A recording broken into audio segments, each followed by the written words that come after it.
Get out of here today, old hag. Today. And dispose of all your belongings. They're just in the way at home. Lisa made a gesture as if she was shooing someone away. When I was visibly upset, David cut in. Make sure not to leave even a single piece of trash behind. That was the last straw for me. I sighed and responded almost under my breath. Okay. Then, I turned my back on the two of them. Normally, when someone gets caught cheating, they apologize. Why act so defiant? Moreover, they tell me to leave because they want to live here together? Stop screwing around. They only said what was good for them, but don't they think I might have some evidence that was not good for them? Well, that's fine by me.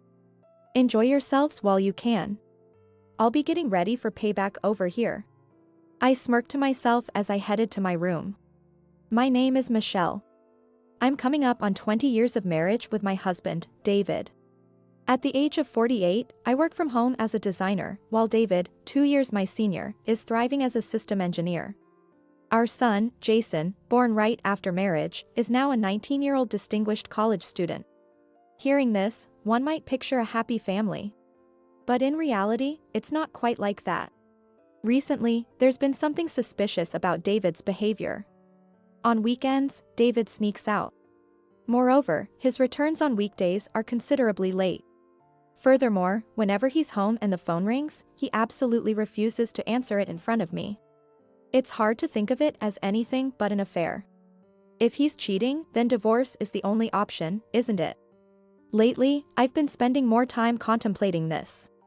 Looking back, David's attitude changed a few years ago. It was when Jason was in middle school and our expenses began to rise. Despite this, David's salary was gradually decreasing. When I asked for the reason, David would explain. The economy is bad, and the company is going through tough times. Hearing that, there's not much I can do. I cut down on living expenses. But that wasn't enough. So I thought about getting a job and talked about it with David. You know, I'm thinking of working part-time. What? Are we short on money? There are also the expenses for Jason's tutoring. I opened up to David about our financial struggles. Suddenly, David got angry. It's because you're wasting money. I was taken aback by this side of David. Of course, we've had our share of arguments before. But this was completely different from his previous attitudes. Despite feeling something was off, I retorted. I don't waste money. So, you're saying you're the useless one? Everyone is just so incompetent. It's all the same at work, filled with people who can't do their job. I even have to help with sales, that's how bad it is. And so, David's complaints never seemed to end. Eventually, I gave up on discussing it further. Later on, a former colleague at work before marriage contacted me, asking if I could help with her new venture. It had been over a decade since I left my job to get married. There was a bit of a gap, but I couldn't pass up this opportunity. I jumped at the proposal. That's how I started working from home as a designer. Of course, I told this to David. But David just said, I see. He didn't seem to be very interested or even listening to much of what was being said. Regardless, I made sure to tell him properly. I continued my work with confidence. Then, after some time had passed, on a certain weekday. While I was working during the day, Jason unexpectedly came home. I'm home. Hi Jason, what's up with this early? It was just past noon. At that time, Jason was in middle school. He had classes until the evening, followed by extracurricular activities. There was no way he should be home at this hour. Didn't I tell you it's midterms starting today? I was taken aback. Looking at the calendar, it indeed said midterms. I forgot. I'll prepare lunch right away. I hurried to prepare Jason's lunch. Then, I heard Jason's voice from behind. Mom, were you working? What? The laptop is left out, and there are all sorts of documents around. Jason was pointing to the work documents and laptop I had left on the living room table. Oh, sorry. I'll clean it up right away. No worries, it's fine. Anyway, I got something to talk with you. Jason ran to his room. Soon, he returned with a tablet. I've been making a game. I want to be an engineer like Dad. Jason showed me the game he created on his tablet. It wasn't as polished as commercial games, but it was quite good. That's amazing. I want to go to a vocational school. Do you think Dad would agree? If you show this to him, I'm sure he'll agree. I was wholeheartedly supporting Jason. But our hopes were shattered. Because when David saw the game Jason created, he harshly criticized it. This is it? Don't make me laugh. But no good, absolutely no good. I could make something like this in 10 minutes. David laughed uproariously. Seeing David like that made me furious. From the perspective of a systems engineer, David might think Jason's game making is little more than kids' play. It's one thing to offer professional advice, but mocking is just unacceptable. As I was about to complain, David continued speaking to Jason. If you have time to play around like this, concentrate more on your schoolwork. Choose words more carefully. When I cut in, David became visibly irritated. What? Any problem with my way of educating Jason? Oh yes. You should respect his autonomy more. Huh? After all, isn't it the wife's responsibility to educate the children? If you had properly educated him, this wouldn't be an issue. David raised his voice. I immediately clammed up. There's no point in arguing with him. I have to be the one to support Jason. In the end, I just silently listened to David's complaints. I waited for David's anger to subside. And the next day, when David wasn't around, I said to Jason, Jason, I'll buy you a computer, so use it to learn game making. Really? Of course. If your dad says anything, I'll tell him I'm using it for work. So, I ended up buying an expensive desktop computer out of my own pocket for Jason. David looked suspicious, but I insisted it was for work. This incident became a turning point, and my relationship with David gradually worsened. Of course, I've thought about divorce. But with Jason around, it's not easy to bring up. I continued to feel uneasy. Meanwhile, Jason went on to college. I thought I could study more specialized subjects in college, and Dad wouldn't complain, he said. Before I knew it, Jason had grown up to be quite wise. Maybe we'll manage even if I decide to divorce. That's when I started considering it. Jason, who had just returned from college, rushed to me. Mom, you've got to hear this. What's the matter, Jason? I stopped my work and looked up. Jason's face was pale. I began to feel anxious. Finally, Jason hesitantly started to speak up. Actually, I saw Dad cheating. Dad's cheating? When I asked him back, Jason gave me the detail. Here's what Jason told me. It happened a few hours ago. Jason was heading to the college to take the lecture. But then, his friend messaged him that the lecture was cancelled. So, he went out to downtown to hang out with his friend. That's when he saw David walking arm in arm with a young woman. Due to the presence of friends, it seems he chose to ignore what he saw. But unable to bear it, he came home. Sorry. If I had been alone, I would have confronted Dad right there. That would have been impossible, of course. I understood the pain Jason was going through. Setting that aside, I was already aware of David's infidelity. Thinking about it, David's recent behavior had been strange. He would leave immediately on weekends and come home late on weekdays. When at home, he would sneakily talk on the phone away from me. There was no way I couldn't suspect something. That's why I had already requested an investigation into David's conduct a while back. I already had the results. When I shared this with Jason, he looked surprised and asked me, So, you were calm because of that? Are you thinking of getting a divorce? Well, the investigation results were conclusive, probably. I see. If that's what you've decided, Mom, I won't say anything. If that was the case, it made things simpler. That night, I intended to confront David when he came home. However, David didn't come home. He must have realized that Jason had seen him. David returned a few days later, on a Sunday. Moreover, he was accompanied by a young woman I didn't know. As I was wondering if this woman was his mistress, she spoke up first. Hello, nice to meet you. I'm Lisa and I am David's girlfriend. Her insincere greeting infuriated me. In the Maya time, David said to me, "So, Lisa and I will live here together after I divorce you. You leave right away. What's the reason?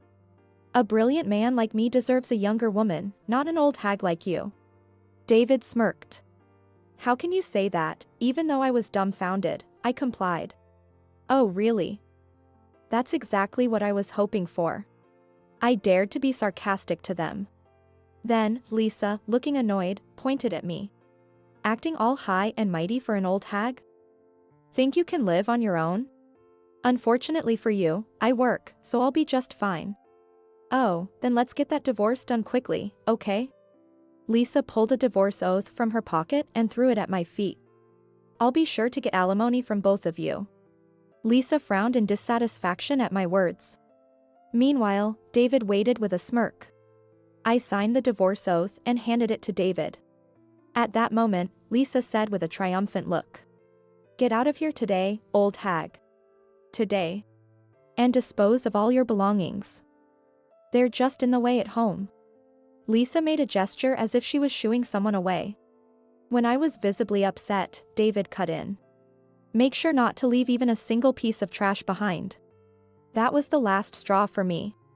I sighed and muttered in response. "Okay." Then, I turned my back on the two of them. Normally, when caught cheating, one would apologize. Why act so defiant? Moreover, they're telling me to leave because they want to live here together? Stop screwing around. They only said what was good for them, but don't they think I might have some evidence that was not good for them? Well, that's fine by me. Enjoy yourselves while you can. I'll be getting ready for payback over here. I smirked to myself as I headed to my room. Before packing my belongings, I called a junk removal service. I started packing after arranging for the removal. After a while, Jason, who had been out, returned. I could hear David and Jason talking in the living room. But they soon started arguing. "It's because Dad cheated. Shouldn't you apologize to Mom first?" "Shut up. It's none of your business." After such an exchange, it suddenly became quiet. Peeking into the living room, I found only Jason. "Jason? Where are they?" "They said they're going on a trip." "What a joke." Jason stamped his feet. I felt relieved. If David wasn't here, I could do as I wanted. "Let's take this opportunity for payback." I spoke to Jason with a smile.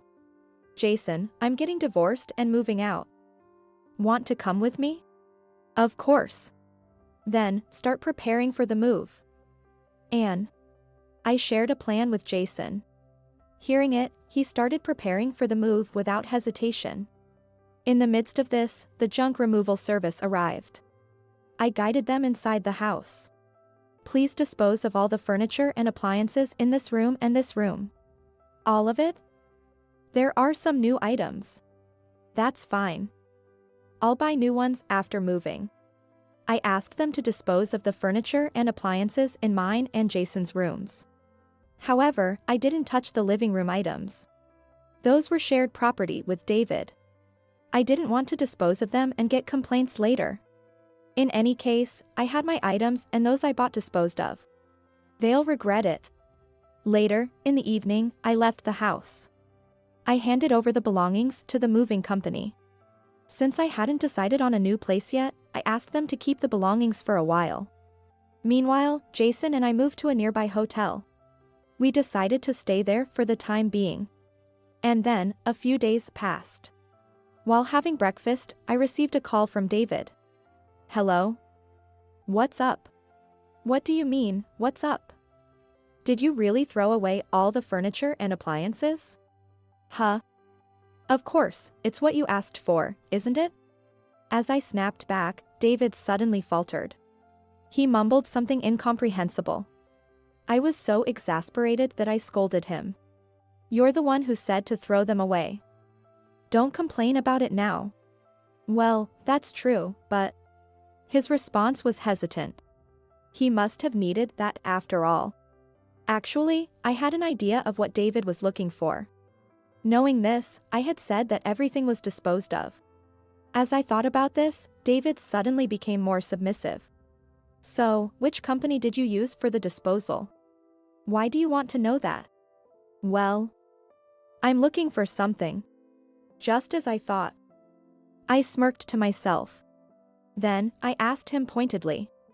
Looking for something? The fridge, washing machine, and TV, all your stuff is there, right? No, it's not that, it's about the computer. I knew it. David was looking for the computer I bought for Jason. Feeling certain, I mentioned it casually. The computer? That's something I bought for Jason. I was planning to dispose of it since it's mine too. You haven't disposed of it? David's voice suddenly became anxious. While thinking I had him hooked, I continued. Yes. It's better to sell it on Craigslist than to just throw it away. Please, return that computer to me. What?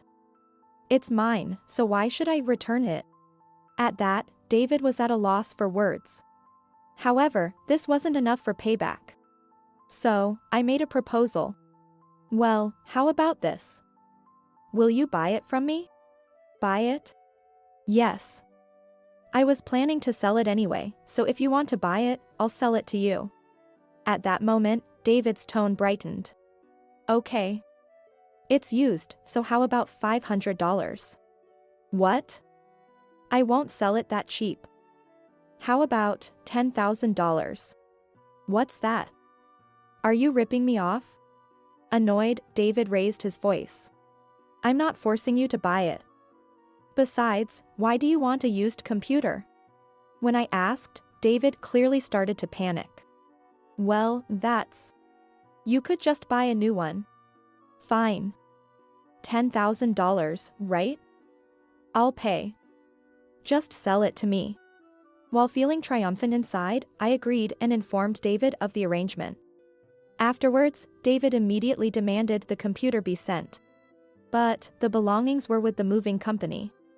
So, I told him that I couldn't send it right away and asked him to wait until I had settled into a new place. David kept complaining, but eventually, he reluctantly agreed. A few days later, I finally decided on my new home. I moved to my new place with the help of Jason. Right after that, I received the payment for the computer from David. I handed that money to Jason. Jason, use this money to start living on your own. I thought it was the perfect opportunity. Jason started living alone in an apartment near the college. Lastly, I sent the computer to David's house. However, I removed the external disk.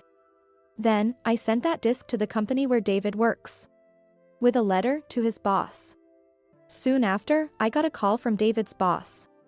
On the designated day, I went to David's company. When I gave my name at the reception and waited, a man slightly older than me appeared. Nice to meet you. I'm Kevin, the department head. Are you the ex-wife of David, who sent me the letter? Yes, thank you for your help. For now, please come with me to my office. Following Kevin's lead, I am guided along. Eventually, we arrived at the department head's office. Upon entering, I saw David sitting on the sofa with a solemn expression. Michelle. Why are you here? David stood up suddenly. It's for payback. I smiled, and David turned pale. Then Kevin intervened. Shall we begin the discussion? David's complexion changed at Kevin's words.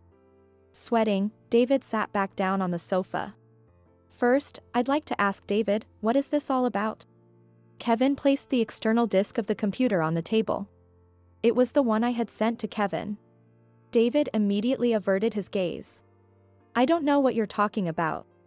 But this came from your ex-wife, and it contains our client data, doesn't it? Kevin glared at David with a stern look. David started to stammer excuses. It must have been mixed in with the things I used for work. We prohibit taking client data out of the office, don't we? So, it was a mistake. He should just be honest. I was inwardly laughing. This was a bit before David and I divorced. David was acting strangely. One day, when I came back from shopping, for some reason, David was sitting in front of Jason's computer. The computer was in the living room. Of course, under the pretext that I was going to use it. But there was no reason for David to use it. Because David had his own computer in his room. Finding it odd, I secretly checked on what David was doing. He was doing something and then turned off the power. Pretending not to notice, I checked the computer the next day. There were unfamiliar data written to the external disk. Looking into it, it was some kind of database. I had an epiphany. That David taking company data and using someone else's computer as a hiding spot. Despicable. Right after that, we ended up getting divorced. That's why I took the computer. But did David really not expect me to get rid of it? Since he seemed to be aware that Jason was using it, maybe he assumed I would leave it behind. Regardless, David must be regretting it now. Looking at David, he seemed like he was about to cry. What do you mean? Speak clearly. I'm sorry. Finally, David admitted his guilt. Afterward, David got a severe scolding from Kevin. Then Kevin said, "Taking company data is theft, or a violation of the Unfair Competition Act." What? No way. We're going to file charges. As soon as Kevin said that, David burst into tears. He deeply apologized to Kevin. "I'm so sorry. Would you please forgive me?" No way.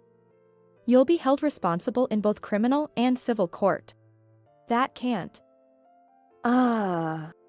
David broke down and cried on the spot. Seeing David crumble so pathetically, I couldn't stop laughing inside. This is what happens when you do something strange. Just desserts. If only I could get back at him for his infidelity too. Then, suddenly, there was a knock on the door. Immediately after, I heard a woman's voice. "Did you call for me, Kevin?" "Yes, come in." That voice sounds familiar. As I was thinking of it, the door opened. "Excuse me." Oh. The moment I saw the woman who entered, I couldn't help but exclaim. At the same time, the woman looked at me. Then she shouted. "What? Why are you here?" The woman who raised her voice like a shout was Lisa. Well, it's a long story. Shut up. This is not a place for an old hag like you. As she said that, Lisa hurriedly covered her mouth. Because she noticed Kevin's face turning red with anger. Kevin, with his jaws clenched, told Lisa to take a seat. Lisa quietly sat down where David had been sitting. Upon confirming that, Kevin asked Lisa. "By the way, Lisa. I have something I want to ask. I hear you're going independent?" Yes, that's right. And your business is going to be in the same field as ours, isn't it?" Kevin looked at her sternly. Seemingly intimidated, Lisa stumbled over her words in response. Then Kevin's questioning reached the crux of the matter. "You're in charge of managing customer data, aren't you? Is everything all right on that front?" What do you mean?" Lisa started sweating. That's when I realized. Man, these two were in cahoots. Lisa and David were planning to take the customer data with them. In short, here's the situation. David and Lisa were each planning to take customer data from their company. Based on that data, Lisa would go independent first. Then David would join her, and they would work together. Once the answer became clear, it all seemed rather uninteresting. They were just trying to make a quick buck using someone else's resources. It's just pathetic. I sighed. As the conversation continued, Kevin was pressing Lisa for answers. "I had my subordinates investigate, and it turns out there has been a leak on your side as well." That's... It seems you were involved, weren't you?" Lisa looked down at Kevin's question. But soon, she raised her head and started making excuses. "No, it's not like that. This was all David's doing." She was cut off as David bristled with anger. He stood up quickly and started arguing with Lisa. "Are you blaming me? It was your idea in the first place." "What? I don't know what you're talking about. You did this all on your own." "What? You said you wanted to marry me because..." I was dumbfounded by their ridiculous exchange of excuses. At that point, I took out a document from my bag. I placed it on the table and addressed David and Lisa, who were still arguing. This is the result of your affair investigation. Just so you know, that woman has a boyfriend. What? David hurriedly picked up the document from the table. Attached to it were photos of Lisa holding hands with another man. Lisa. What is the meaning of this? That's none of your business. Shut up. You tricked me. David raised his voice in anger. It was so disgraceful that I couldn't help but murmur. She just prefers younger men over old guys like you, doesn't she? David suddenly became subdued, perhaps remembering what he had said to me. Well, regardless, you'll have to take responsibility, so brace yourself. Wait, just hold on. This is a crime. Save your excuses for the police station. With Kevin's roar, Lisa was left speechless. Following that, the company pressed charges against David and Lisa. Shortly thereafter, the two were arrested for theft among other charges. Furthermore, the company also initiated a civil lawsuit against them for damages. Naturally, any talk of Lisa going independent evaporated. At the same time, it seems Lisa's boyfriend took off as well. The two, now facing charges of theft and violations of the Unfair Competition Act, seem to be busy making excuses in court. However, it's hard to imagine those excuses holding any water. The outcome of the trial is certainly something to watch. Even if they end up with a fine, I doubt either of them can afford to pay it. I'm just glad I got alimony before things got to this point. By the way, I'm thoroughly enjoying living on my own. My design work is going well, and my income is stable. It seems Jason has found himself a girlfriend, so there's plenty to look forward to right now. Eventually, when grandchildren come along, things will get noisy, but for now, I'm planning to enjoy the peace and quiet.